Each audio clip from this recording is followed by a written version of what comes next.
Hello student, high school classes पर आपका फिर से स्वागत है। आज हम आपको बताएंगे कक्षा 10वीं विषय गणित में जो दो दो नंबर के प्रश्न आने हैं, तो कौन कौन से प्रश्न आपके एग्जाम में आ सकते हैं।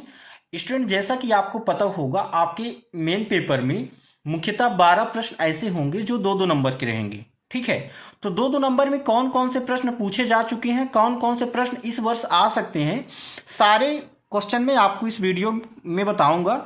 चैनल पर नए हैं तो चैनल को सब्सक्राइब कर लें, क्योंकि यदि आप मैथ्स में 95 प्लस लाना चाहते हैं तो ये वीडियो ज़रूर आपको देखना है। ठीक है, यदि आप इस वीडियो को देख लेते हैं तो 25 मार्क्स तो आप आसानी से गेन कर सकते हैं। ठीक है, तो चलिए सबसे पहले देखते हैं दो दो नंबर के कौन कौन से क्वेश्चन आपके एग्जाम में आ सकते हैं। तो पहला question student chapter number first से। ठीक है, क्या लिखा है? संख्या 140 को अभाज्य गुणनखंड के रूप में व्यक्त कीजिए। ठीक है, 140 को क्या करना है? अभाज्य गुणनखंड के रूप में व्यक्त करना है। तो स्टूडेंट, इसको तो आप 5th क्लास से पढ़ते आ रहे हैं, अभाज्य गुणनखंड कैसे निकालते हैं। तो चलिए इसका मैं सलूशन आपको बता रहा हूँ। तो स्टूडेंट, आपको क्या करना है, 140 को पहले तो दो से काटना है। ठीक है, 2 से हम भाग देंगे तो कितना आ जाएगा? 70। दोबारा 2 से भाग देंगे तो कितना आ जाएगा? 35। 35 आ गया, मतलब 5 से भाग देंगे तो 5 7 35, 7 से भाग देंगे तो 1। स्टूडेंट, अभाज्य गुणनखंड का मतलब ही होता है अभाज्य संख्याओं के द्वारा उसको डिवाइड करना। ठीक है, तो सबसे छोटी अभाज्य संख्या क्या होती है? 2। तो 2 से डिवाइड हो रहा तो 2 से कर देंगे। इसके बाद 3 से नहीं हो रहा, 5 से हो रहा तो 5 से, और फाइनली 7 से। तो जो अभाज्य गुणनखंड निकल के आएगा वो कितना आ जाएगा? 2 गुणे 2, 2 बार 2 आ रहा तो इसको हम 2 की घात 2 लिख सकते हैं, गुणे 5 और गुणे 7। तो ये आपका करेक्ट आंसर आ जाएगा। 2 नंबर में केवल आपको इतना ही लिखना है स्टूडेंट। ठीक है, अब हम चलते हैं इसी का अथवा क्वेश्चन। देखिए अथवा क्वेश्चन में क्या है आपके सामने, ध्यान से देखिएगा। 3 क्रमागत धन पूर्णांकों का गुणनफल 6 से विभाज्य होता है।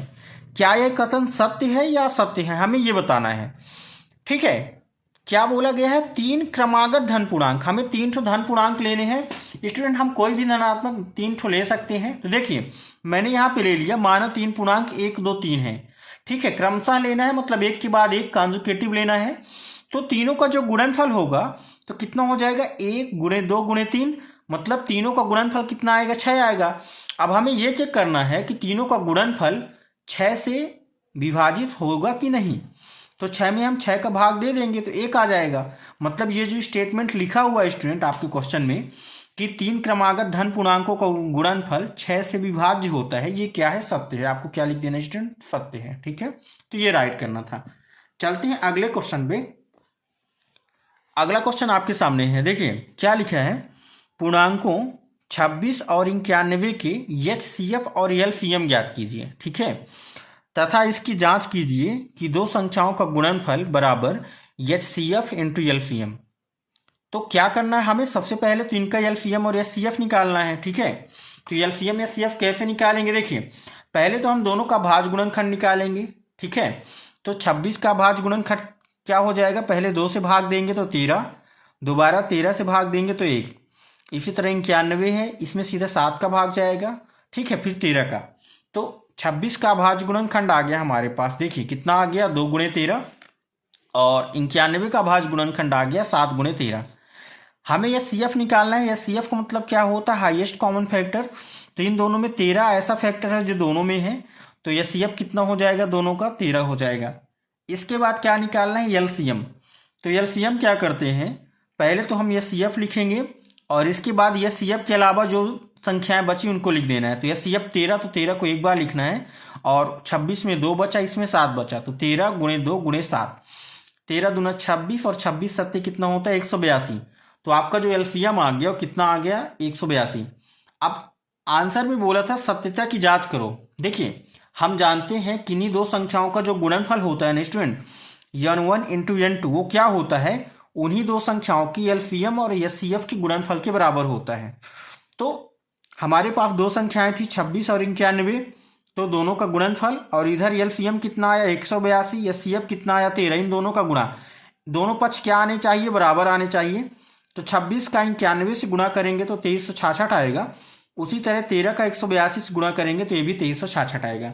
इसका मतलब क्या हुआ स्टूडेंट? जो स्टेटमेंट है ना, ये क्या है? सही है। ठीक है, इसी का अथवा क्वेश्चन हमारे सामने, अभाज्य गुणनखंड विधि द्वारा पूर्णांकों 12, 15, 21 के एचसीएफ और एलसीएम ज्ञात कीजिए। देखिए इन दोनों का हमें क्या ज्ञात करना है, एलसीएम और एचसीएफ किस विधि से, अभाज्य गुणनखंड विधि से।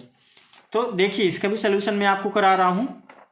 करना क्या है, इसमें हमें क्या करना था स्टूडेंट, 12, 15 और 21 का क्या निकालना था, एचसीएफ और एलसीएम।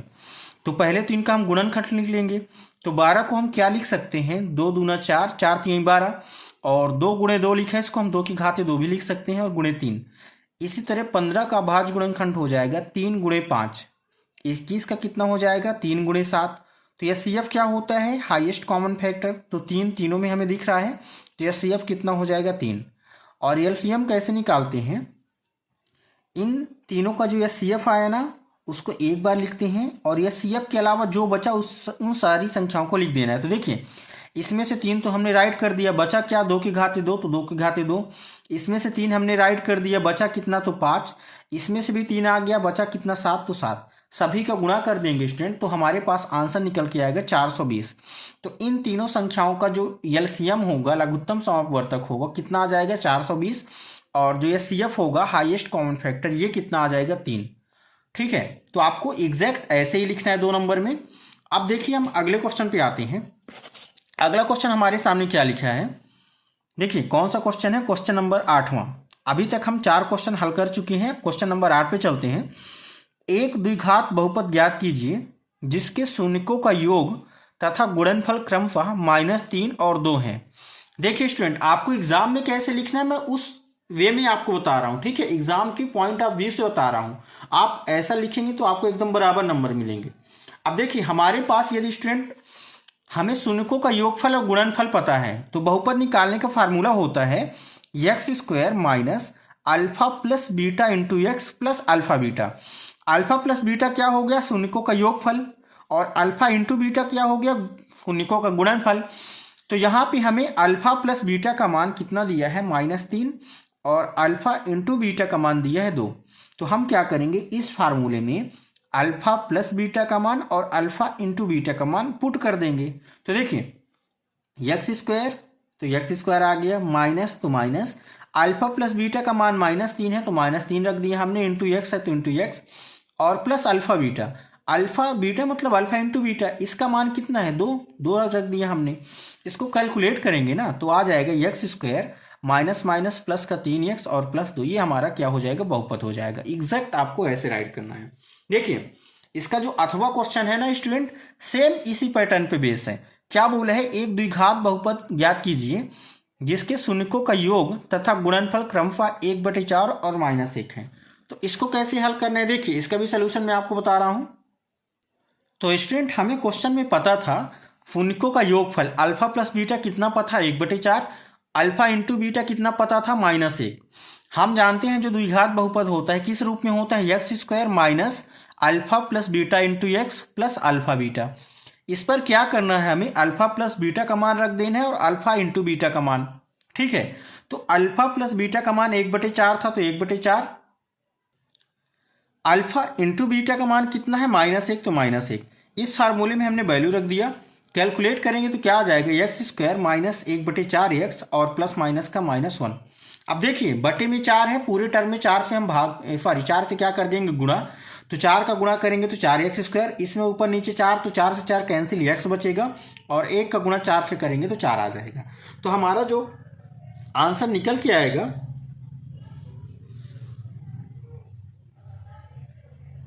तो अगला क्वेश्चन हमारे पास है, द्विघात व्यंजक 6x² -3 -7x के शून्य ज्ञात कीजिए और शून्यकों तथा गुणांकों के बीच के संबंध की जांच कीजिए। देखिए क्या करना है, पहले शून्यक निकालना है, इसके बाद शून्यकों तथा गुणांकों के बीच जो संबंध होता है उसकी जांच करनी है, ठीक है। तो क्या होगा इसका सलूशन, तो स्टूडेंट हमें क्या करना है, देखिए यदि शून्यकों के लिए निकालना है तो हम क्या करेंगे, इस बहुपद को 0 के बराबर करेंगे। px किसके बराबर हो जाएगा, 0 की। तो 6x² -7x -3 बराबर क्या हो जाएगा, 0। अब इसका गुणनखंड हमें ऐसे करना है कि गुणा करने पर इसका और इसका, इन दोनों का गुणनफल आए, ठीक है। तो इन दोनों का गुणनफल कितना आएगा, -18x², और जोड़ने पर कितना है, -7x आए। तो आपको पता होगा ऐसी दो संख्याएं हमें सोचना है कि गुणा करने पर 18, जोड़ने पर 7। तो 9 दूना 18 होता है और 9 में -2 जोड़ेंगे तो -7 आएगा। ठीक है, या 2 में -9 जोड़ेंगे तो -7 आएगा और 2 का -9 से गुणा करेंगे तो -18। तो इसको हम लिखेंगे 6x² + 2x - 9x - 3 बराबर 0। तो बराबर 0। इसके बाद क्या करना है, दोनों में से 2 कॉमन लेना है। तो 2x मैंने कॉमन ले लिया, यहाँ पे बचेगा दोस्त 3x, यहाँ पे बचेगा 1।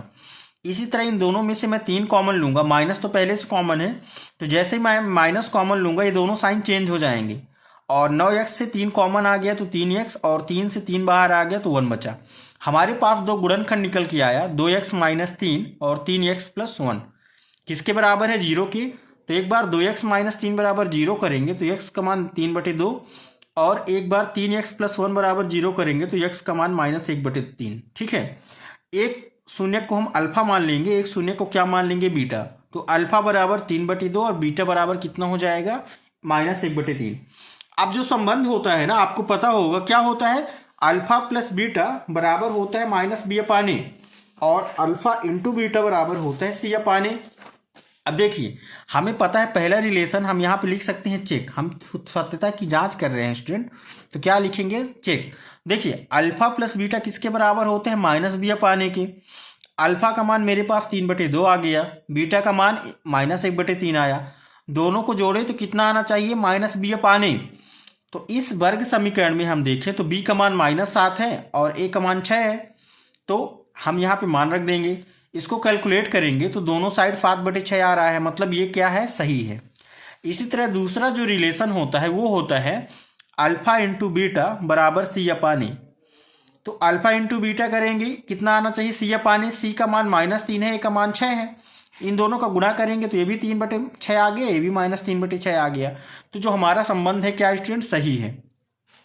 इसी तरह अगला क्वेश्चन जो हमारे सामने था, देखिए ध्यान से, क्या है क्वेश्चन नंबर, इसी का अथवा हम कर रहे हैं। ठीक है, 4u² + 8u के शून्य ज्ञात कीजिए और शून्यकों तथा गुणांकों के बीच संबंध स्थापित कीजिए या सत्यता की जांच कीजिए। तो देखिए, पहले तो हम इसका गुणनखंड निकालेंगे। हमारे पास क्या था, 4u² + 8u, शून्य निकालना है तो शून्य के बराबर करना पड़ेगा। दोनों में से 4u कॉमन आ जाएगा, यहाँ से 4u कॉमन आया तो u बचा, यहाँ से 4u कॉमन आया तो 2 बचा। तो 4u × u + 2 बराबर कितना आ गया, 0। एक बार 4u बराबर 0 करेंगे, एक बार u + 2 बराबर 0। तो जब 4u बराबर 0 होगा तो u का मान 0 हो जाएगा, और एक बार u + 2 बराबर 0 होगा तो u का मान -2 हो जाएगा। अब रिलेशन क्या होता है ना, संबंध। ठीक है, अल्फा + बीटा बराबर -b/a, अल्फा × बीटा बराबर होता है c/a। इसको आप खुद कर सकते हैं। ठीक है, इसको आप खुद से कर लीजिएगा। सेम क्वेश्चन नंबर इसके पहले वाले जैसा है। ठीक है, इसका जो मैं अभी अब कराया आपको, ये आप देख सकते हैं, शून्यकों का योगफल और गुणनफल सेम आपको ऐसे शो कर देना है बस। ठीक है, मूव करते हैं अगले क्वेश्चन पे। अगला क्वेश्चन है हमारे सामने। ठीक है, ये कौन से चैप्टर का है, आपका 2 चरी वाले रैखिक समीकरण, मतलब चैप्टर नंबर 3। ठीक है, 3 पार्ट से क्वेश्चन है। 2 समपूरक कोणों में बड़ा कोण छोटे कोण से 18 डिग्री अधिक है, उन्हें ज्ञात कीजिए। तो कैसे करना है, चाहे तो आप विलोपन से हल कर सकते हैं, चाहे तो प्रतिस्थापन से। ठीक है, तो देखिए इसका सोल्यूशन मैं आपको बता रहा हूं। देखिए स्टूडेंट, हमें मान लेना है, माना बड़ा कोण बराबर x और छोटा कोण क्या मान लेना है, y। ठीक है, इसके बाद केस फर्स्ट में क्वेश्चन में क्या बोला है कि जो बड़ा कोण है छोटे कोण से 18 डिग्री अधिक है। ठीक है, मतलब x जो है y से 18 डिग्री ज्यादा है, तो x बराबर y + 18। इसको हम इक्वेशन नंबर फर्स्ट मान लेंगे। ठीक है, और इसी तरह हम जानते हैं कि जो 2 संपूरक कोण होते हैं, हमेशा संपूरक कोणों का योग 180 अंश होता है। तो x + y का जो योग होगा कितना हो जाएगा, 180। अब समीकरण 2 हम इसको मान लेंगे, और समीकरण 2 में हम क्या करेंगे, x का मान हमें पता है y + 18। तो समीकरण 2 में x की जगह में कितना रख देना है, y + 18। इसको हल करेंगे तो y और y मिलकर 2y, 18 का पक्षांतर होगा तो -18 हो जाएगा। मतलब हमारे पास 2y बराबर कितना आ जाएगा, 162। तो y का मान 81 डिग्री आ जाएगा। ठीक है, और जब y का मान 81 आ गया तो हमें पता है x का मान कितना है, y + 18। तो y का मान 81 और 18 है तो 18, मतलब x का मान कितना आ गया, 99। तो हमारे पास जो आंसर निकल के आएगा, बड़ा कोण हो जाएगा स्टूडेंट 99 डिग्री। ठीक है, डिग्री लगा देने आपको, और छोटा कोण कितना हो जाएगी, 81 डिग्री हो जाएगा। आपको ऐसे हल करना है। ठीक है, तो आई होप ये सवाल आपको समझ में आया होगा। चलिए अगले सवाल पे आते हैं। तो स्टूडेंट क्वेश्चन नंबर 11 पे हम पहुंच चुके हैं। क्वेश्चन नंबर 11 में बोला है द्विघात समीकरण 2x² माइनस 4x प्लस 3 बराबर 0 के विविक्तिकर ज्ञात कीजिए। हमें क्या निकालना है? विविक्तिकर। तो स्टूडेंट आपको विविक्तिकर का फार्मूला पता होगा, क्या होता है? b² minus 4ac। तो स्टूडेंट आपको पता है d का मान कितना होता है? b² minus 4ac। इस बहुपद में जो a का मान है 2 है, b का मान -4 है, c का मान कितना है? 3। तो विविक्तिकर निकाल देंगे हम, क्या होता है? b² minus 4ac। b² मतलब -4 का स्क्वायर और -4ac मतलब -4। a का मान हमारे पास है 2, ठीक है, और c का मान कितना है? 3, तो 3 ऐसे हमें रख देना है। इसको हल करेंगे स्टूडेंट थोड़ा सा, तो कितना आ जाएगा हमारे पास? ये भी कितना था? 4 था, तो ये हो जाएगा 16 माइनस 4 दूना 8 और 8 3 24, तो 16 माइनस 24, और 16 में हम 24 माइनस करेंगे, कितना आ जाएगा? -8। तो जो विविक्तिकर निकल के आएगा ना, डिस्क्रिमिनेंट जो होगा वो कितना हो जाएगा? -8 हो जाएगा, ठीक है। तो आपको आंसर क्या राइट करना है? -8। चलते हैं इसी का जो अथवा क्वेश्चन है आपके सामने, वो है द्विघात समीकरण 2x² माइनस 3x प्लस 5 बराबर 0 के मूलों की प्रकृति। तो देखिए हमें तो पहले विविक्तिकर निकालना है, इसके बाद ही हम प्रकृति निकाल सकते हैं, ठीक है। तो जो d होगा ना स्टूडेंट, कितना हो जाएगा? b² माइनस 4ac, ये हो जाएगा। और यहाँ पे हम b² माइनस 4ac abc का मान देखें तो a का मान है हमारे पास 2, b का मान कितना है? -3, और c का मान कितना है? 5, ये हो जाएगा, ठीक है। अब हम विविक्तिकर निकालेंगे b² माइनस 4ac, तो b² मतलब -3 का स्क्वायर, -4 a के जगह में 2 और c के जगह में 5।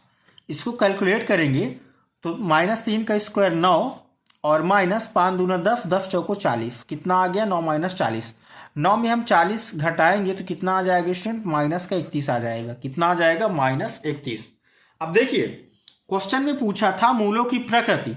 अब स्टूडेंट आपको पता होगा यदि d का मान लेस देन है 0 से, तो मूल कैसे होंगे स्टूडेंट? मूल होते हैं काल्पनिक। कैसे मूल होते हैं? काल्पनिक होते हैं, या इसी को हम क्या बोलते हैं? अवास्तविक बोलते हैं। क्या बोलते हैं? अवास्तविक, ठीक है। तो आप या तो अवास्तविक लिख दीजिएगा या तो काल्पनिक लिख दीजिएगा। आपको पता होगा जब d का मान ग्रेटर देन होता है 0 से, तो मूल कैसे होंगे? वास्तविक होते हैं, ठीक है, रियल रूट्स होते हैं। और जब d का मान 0 के बराबर होता है तो रूट्स कैसे होते हैं? वास्तविक होते हैं और साथ ही साथ बराबर होते हैं, मतलब रियल होते हैं एंड इक्वल होते हैं, ठीक है। लेकिन यहाँ पे क्या है? d का मान लेस देन 0 है, तो मूल कैसे होंगे? हो जाएंगे काल्पनिक या अवास्तविक। चलिए अगले क्वेश्चन पे आते हैं। अगला क्वेश्चन है हमारा है अर्थमेटिक प्रोग्रेशन से। तो कौन सा क्वेश्चन है? एपी का 17वां पद उसके 10वें पद से 7 अधिक है, इसका सार अंतर ज्ञात कीजिए। क्या बोला है? हमारे पास एक समांतर श्रेणी है, ठीक है, जिसमें बोला है कि 17वां पद 10वें पद से 7 अधिक है। अब देखिए हम जानते हैं स्टूडेंट कि जो n वां पद होता है ना किसी समांतर श्रेणी का, n वां पद वो क्या होता है? वो होता है a plus n minus 1 into D, ठीक है। तो हम जानते हैं स्टूडेंट क्वेश्चन में बोला है कि जो 17वां पद है 10वें पद से 7 अधिक है, ठीक है। लिखेंगे अकॉर्डिंग टू क्वेश्चन या प्रश्नानुसार हम क्या करेंगे? 17वें पद से, ठीक है, 17वां पद और माइनस 10वां पद, इन दोनों पद का जो डिफरेंस है कितना है स्टूडेंट? ये है 7। कितना है? 7, ठीक है। तो 17वां पद को हम क्या लिखेंगे इस फार्मूले के थ्रू? 17वें पद को लिखेंगे a प्लस 16d। क्या लिखेंगे? a प्लस 16d माइनस 10वें पद को क्या लिखेंगे? a प्लस 9d, तो a प्लस 9d हो जाएगा, बराबर 7 है तो बराबर 7। इसको हल करेंगे स्टूडेंट तो कितना हो जाएगा? देखिए a plus 16d minus a और माइनस 9d, ये हो जाएगा बराबर 7, तो बराबर 7। a से ये कैंसिल हो जाएगा, 16d में 9d घटाएंगे तो कितना आ जाएगा स्टूडेंट हमारे पास? 7d, और 7d किसके बराबर हो गया? 7 के, तो d का मान कितना हो जाएगा? 1 हो जाएगा। 7 में 7 का भाग करेंगे तो 1, तो इसका जो सार्व अंतर आएगा ना स्टूडेंट वो कितना हो जाएगा? वो आ जाएगा 1। ये क्या आ गया हमारे पास? सार्व अंतर, ठीक है, कॉमन डिफरेंस। तो ये इसको हमने आसानी से निकाल दिया। इसी का 8वां क्वेश्चन है एपी हमारे पास समांतर श्रेणी है, अर्थमेटिक प्रोग्रेशन है, 3 8 13 18, कौन सा पद 78 है, ठीक है। हमें ये बताना है कि समांतर श्रेणी में 78 किस नंबर पे आएगा। ठीक है, तो हम मान के चलते हैं कि n नंबर पे 78 आएगा। ठीक है, इसका हम सोल्यूशन कैसे करेंगे, हम मान लेंगे, माना जो nवा पद है ना वो कितना है, वो है स्टूडेंट 78 है। कितना है, 78। और यहाँ पे यदि हम ध्यान से देखें, ठीक है, देखिए पहला पद हमारे पास कितना है, फर्स्ट टर्म, ये क्या है हमारे पास an है। ठीक है, इसको मैं थोड़ा अच्छे से लिख देता हूँ। an का मान कितना है, 78 है। और जो फर्स्ट टर्म है ना a, ये कितना है, 3 है। और जो कॉमन डिफरेंस है d है, तो ये कितना है स्टूडेंट, 8 में हम 3 घटाएंगे तो कितना आ जाएगा, 5। ये 5 है। अब हम जानते हैं स्टूडेंट जो an होता है वो होता है a plus n minus 1 into D, ये हमारे पास फार्मूला होता है। ठीक है, तो an का मान कितना है हमारे पास, 78। तो 78 बराबर a की जगह हम कितना रख देंगे, 3 plus n minus 1 into D कितना है, 5। तो 5। थोड़ा सा इसको हम कैलकुलेट करेंगे, 3 का पक्षांतर करेंगे पहले तो इधर माइनस हो जाएगा, तो इधर क्या बचेगा, 78 माइनस 3 बराबर n माइनस 1 इंटू 5, ये हो जाएगा। 78 में 3 घटाएंगे तो 75 आएगा। इधर क्या है हमारे पास, n माइनस 1 इंटू 5।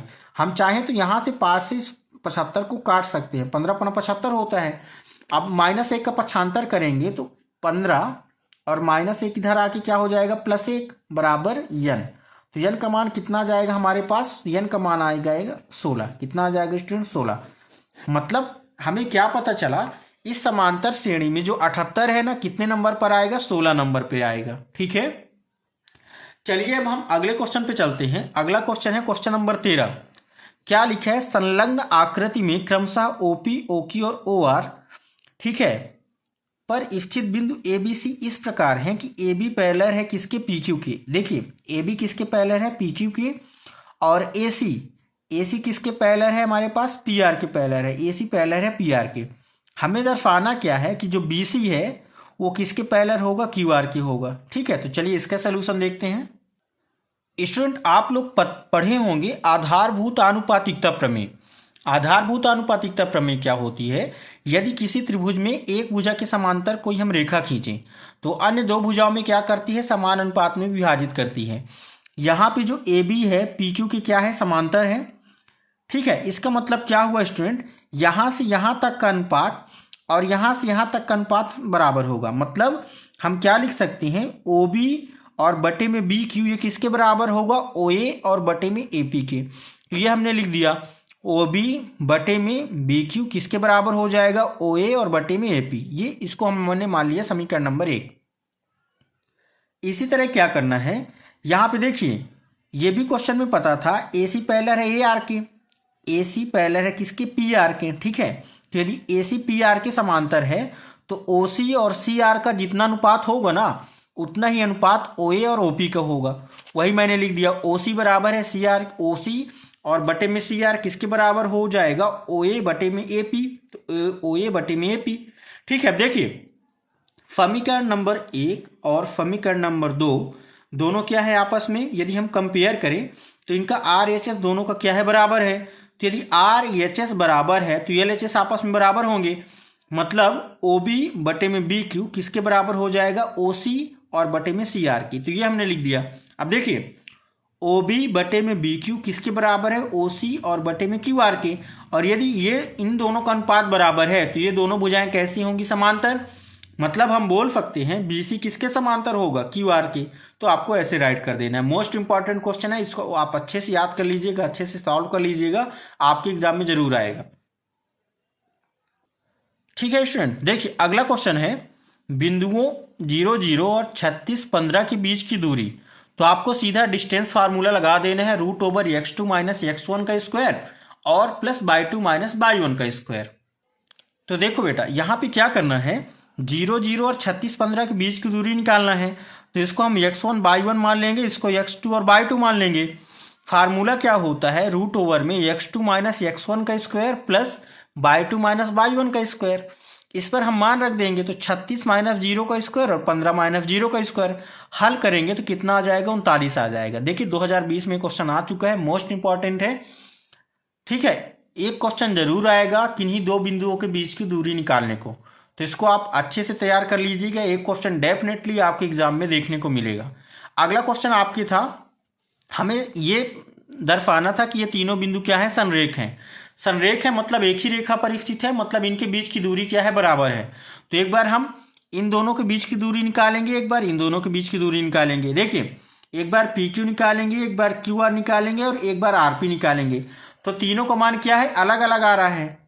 तो तीनों का मान अलग अलग आ रहा है, जिस वजह से तीनों क्या है, संरेख नहीं है। हमें यह दर्शाना था, यदि तीनों का मान बराबर आता तो संरेख होते हैं, तीनों का मान अलग अलग आ रहा है तो संरेख नहीं है। स्टूडेंट जो अगला क्वेश्चन आपका आएगा 2 नंबर को, वो आएगा ट्रिग्नोमेट्री से। 15 कॉट ए बराबर 8 दिया है, हमें साइन ए और सेक ए का मान निकालना है। ठीक है, तो देखिए, तो स्टूडेंट आपका नेक्स्ट क्वेश्चन ये रहा, 15 कॉट ए बराबर 8 है। देखिए 15 कॉट ए बराबर 8 है, 15 का पक्षांतर करेंगे तो कॉट ए का मान आ जाएगा 8/15। ठीक है, और कॉट थीटा का जो मान होता है ना स्टूडेंट, वो होता है आधार बटे लंब। ठीक है, आप फार्मूला पढ़े होंगे स्टूडेंट, आपको पता होगा लाल बटे कक्का। तो जो तीसरा मान होता है ना, ऊपर से नीचे टैन थीटा का होता है और नीचे से ऊपर किसका होता है, कॉट थीटा का, मतलब आधार बटे लंब। तो यहाँ पे देखिए हमें क्या मिल गया, हमें आधार मिल गया 8, लंब मिल गया 15। तो हम क्या करेंगे, सबसे पहले कर्ण निकालेंगे। कर्ण निकालने का फार्मूला क्या होता है, लंब का स्क्वायर प्लस आधार का स्क्वायर। तो इन दोनों का स्क्वायर करके जोड़ देंगे। ठीक है, देखिए तो कितना आ जाएगा, 8 का स्क्वायर प्लस 15 का स्क्वायर। मैं आपको यहाँ पे दिखा रहा हूँ। तो कितना आ गया आपके पास, ये आ गया 289। ठीक है, देखिए हम 289 का वर्गमूल निकालेंगे, कितना आ जाएगा 17। मतलब इस समकोण त्रिभुज में कर्ण कितना मिल गया, 17। हमें क्या निकालना था, साइन थीटा। साइन थीटा का मान होता है लंब बटे कर्ण। तो लंब कितना है 15 और कर्ण कितना है 17, तो 15/17 हो जाएगा। और सेक थीटा क्या होता है, कॉस थीटा का उल्टा, मतलब आधार बटे कर्ण का उल्टा, कर्ण बटे आधार। तो कर्ण कितना है AC और आधार कितना है AB, तो 17/8 ही आपका सोल्यूशन। ठीक है, आपको क्या चाहिए था, साइन थीटा और cos theta, sorry sec theta. Sine theta का मान लंब बटे कर्ण और सेक थीटा का मान क्या होता है, कर्ण बटे आधार, तो कर्ण बटे आधार ये आ गया। ठीक है, इसी का अगला क्वेश्चन हम देखते हैं। अगला क्वेश्चन था हमें 1 plus sec theta upon sec theta बराबर प्रूफ करना है सेक स्क्वायर थीटा और अपान में 1 माइनस कॉस थीटा। ठीक है, तो देखिए इसका भी सोल्यूशन मैं आपको बता रहा हूँ। तो स्टूडेंट ये रहा आपके सामने, क्या करना है हमें, हम जानते हैं सेक थीटा का मान 1 अपान कॉस थीटा होता है। तो जहाँ पे सेक थीटा लिखा वहाँ पे 1 अपान कॉस थीटा और सेक थीटा की जगह में 1 अपान कॉस थीटा। ठीक है, इसको हल करेंगे तो कॉस थीटा प्लस 1, ठीक है, और बटे में 1 प्लस कॉस थीटा था, तो 1 प्लस कॉस थीटा देखिए ऊपर चला जाएगा। ठीक है, तो हमारे पास क्या बचेगा, कॉस थीटा और प्लस 1 और अपान में 1। ठीक है, देखिए इसको मैं थोड़ा डिटेल में कॉपी पे बता रहा हूँ, इससे आपको समझ नहीं आए। तो स्टूडेंट देखिए आपको कैसे करना है, सेक थीटा यहाँ पे था 1 प्लस सेक थीटा या सेक ए। तो सेक ए को हम क्या करेंगे, कॉस ए में चेंज करेंगे। तो सेक ए को हम 1 अपान कॉस ए लिख सकते हैं और इसको भी 1 अपान कॉस ए लिख देंगे। तो हमारे पास क्या बचेगा, कॉस ए, देखिए इसका इसके साथ गुणा हो जाएगा, लघुत्तम लेंगे तो कॉस ए प्लस 1 बटे में कॉस ए और अपान में 1 अपान कॉस ए, तो 1 अपान कॉस ए। इस कॉस ए से इस कॉस ए को कैंसिल कर देना है, तो हमारे पास बचेगा 1 प्लस कॉस ए और अपान में 1। इसके बाद क्या करना है स्टूडेंट, 1 प्लस कॉस ए है तो इसका परिमेयीकरण कर देंगे। ठीक है, अंश का परिमेयीकरण। तो 1 प्लस कॉस ए है तो 1 माइनस कॉस ए का ऊपर नीचे गुणा। अब यहाँ पे a plus B into A minus B लगेगा, तो A square minus B square, तो इसको हम लिख सकते हैं 1 माइनस कॉस स्क्वायर ए, और बटे में क्या हो जाएगा 1 माइनस कॉस ए, और 1 माइनस कॉस स्क्वायर ए किसके बराबर होता है, साइन स्क्वायर ए के बराबर होता है। तो साइन स्क्वायर ए और बटे में 1 माइनस कॉस स्क्वायर ए, यही तो हमें प्रूफ करना था स्टूडेंट। ठीक है, यही हमारा क्या था RHS, तो यह हमारा प्रूफ हो गया। ठीक है, तो आई होप ये सवाल आपको समझ में आया होगा। सोल्यूशन आपको एग्जाम में कैसे लिखना है एग्जैक्ट मैं वैसे बता रहा हूँ। ठीक है, इसमें आप बिल्कुल स्किप नहीं कर सकते कि कोई स्टेप आप चुरा लें या कोई स्टेप ना लिखें। ठीक है, देखिए अगला जो क्वेश्चन है वो है आपका प्रोबेबिलिटी से। ठीक है, और प्रोबेबिलिटी मतलब प्रायिकता से 2 क्वेश्चन आपके आने ही आने हैं 2 नंबर के। ठीक है, क्या बोला है, 900 सेबों की एक ढेर में, देखिए अगला क्वेश्चन है, एक सेब चुनने पर फड़ा सेब निकलने की प्रायिकता 0.18 है। ढेर में सड़े हुए सेबों की संख्या क्या है। ठीक है, तो इसको कैसे हल करेंगे, देखिए स्टूडेंट यहाँ पे आप ध्यान से देखिए, तो हमें प्रायिकता पता है। ठीक है, सड़ा हुआ सेब निकलने की प्रायिकता 0.18 है। हम जानते हैं प्रायिकता का मान होता है अनुकूल परिणाम बटे कुल परिणाम। ठीक है, तो अनुकूल परिणाम बटे कुल परिणाम, हम मान के चलते हैं कि हम यक्स से निकालते हैं, तो अनुकूल परिणाम हो जाएगा यक्स और कुल परिणाम कितना हो जाएगा 900 सेव है तो 900, तो यक्स बटे 900 किसके बराबर हो जाएगा 0.18। ठीक है, इसके बाद हम तिर्यक गुणा कर देंगे तो यक्स का मान कितना आ जाएगा 162, यही आपको निकालना था। तो अभीष्ट सेव कितने हो जाएंगे 162 हो जाएंगे, मतलब 162 कैसे हो जाए, सड़े हुए सेव आपके पास आ गए। ठीक है, और इनकी प्रायिकता कितनी हो जाएगी 0.18। इसी का अगला क्वेश्चन है, अगला क्वेश्चन क्या है, एक पासे को एक बार फेंका जाता है, निम्नलिखित को प्राप्त करने की प्रायिकता ज्ञात कीजिए। देखिए एक पासे को आप फेंकेंगे तो कुल कितनी संख्याएं आएंगी 6, मतलब जो टोटल कुल परिणाम होगा ना स्टूडेंट NS, इसको क्या बोलते हैं कुल परिणाम। ठीक है, या आप हिंदी में लिख सकते हैं डायरेक्ट, जो कुल परिणाम होगा ना स्टूडेंट ये कितना हो जाएगा 6 हो जाएगा। ठीक है, कुल परिणाम कितना हो जाएगा 6। अब पहले नंबर में पूछा है अभाज्य संख्या होने की प्रायिकता बताइए। अब आप ये बताइए एक पासे में 1 से लेके 1 2 3 4 5 6 अभाज्य संख्याएं कौन कौन सी होंगी 2 3 और 5। तो अभाज्य संख्या कुल कितनी होती हैं 1 से लेके 6 तक में 3, तो अनुकूल परिणाम हो जाएगा 3 और कुल परिणाम कितना हो जाएगा 6। तो अभाज्य संख्या होने की जो प्रायिकता हो जाएगी कितनी हो जाएगी 3/6। इसको कैंसिल आउट करेंगे कितना आ जाएगा 1/2। ठीक है, सेकेंड नंबर में पूछा था एक विषम संख्या, तो विषम संख्या है 1 3 5, तो विषम संख्या होने की प्रायिकता कितनी हो जाएगी ये भी 3/6, मतलब ये भी कितना हो जाएगा 1/2, तो 1/2 आपका आंसर हो जाएगा। अगला क्वेश्चन क्या है, 20 बल्बों के समूह में 4 बल्ब खराब हैं, इस समूह में से एक बल्ब यादृच्छिया चुना जाता है, इसकी क्या प्रायिकता है कि बल्ब खराब होगा। देखिए 20 बल्ब में कितने बल्ब खराब हैं 4 बल्ब खराब हैं। ठीक है, मतलब 16 बल्ब कितने हैं सही है। क्वेश्चन में क्या बोला है एक बल्ब यादृच्छिया निकाला जाता है, इसकी क्या प्रायिकता है कि बल्ब खराब होगा। तो देखिए कुल कितने बल्ब खराब हैं 4, कुल कितने बल्ब खराब हैं 4, और हम एक बल्ब निकाल रहे हैं तो 1/4 इसका क्या हो जाएगा प्रायिकता हो जाएगा। तो खराब बल्ब होने की प्रायिकता कितनी हो जाएगी स्टूडेंट 1/4। ठीक है, अगला क्वेश्चन क्या है, प्रारंभिक घटना को परिभाषित कीजिए। ठीक है, तो प्रारंभिक घटना क्या होती है चलिए इसको भी देख लेते हैं। तो स्टूडेंट आप देख सकते हैं यहाँ पे सारे क्वेश्चन इंपॉर्टेंट है। प्रारंभिक घटना क्या है, किसी प्रयोग की वह घटना जिसका केवल एक ही परिणाम हो सकता है प्रारंभिक घटना। इसके अलावा ये जो क्वेश्चन है क्वेश्चन नंबर 3 आप इसका स्क्रीनशॉट 2019 और 23 में आया है, क्वेश्चन नंबर 4 2019 में आया है, क्वेश्चन नंबर 5 आप देख सकते हैं 2022 में।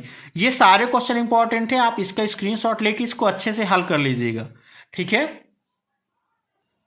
तो स्टूडेंट आई होप ये सारे सवाल आप अच्छे से हल कर लिए होंगे 2-2 नंबर के। मिलते हैं नेक्स्ट वीडियो में जिसमें हम सेट बी के कई सारे क्वेश्चन लाएंगे जो 2-2 नंबर के लिए इंपॉर्टेंट है और आपके मेन एग्जाम में पूछे जा सकते हैं और प्रीवियस ईयर में पूछे हैं। चैनल पे नए हैं तो चैनल को सब्सक्राइब करिए, दोस्तों के साथ ज़्यादा से ज़्यादा शेयर करिए।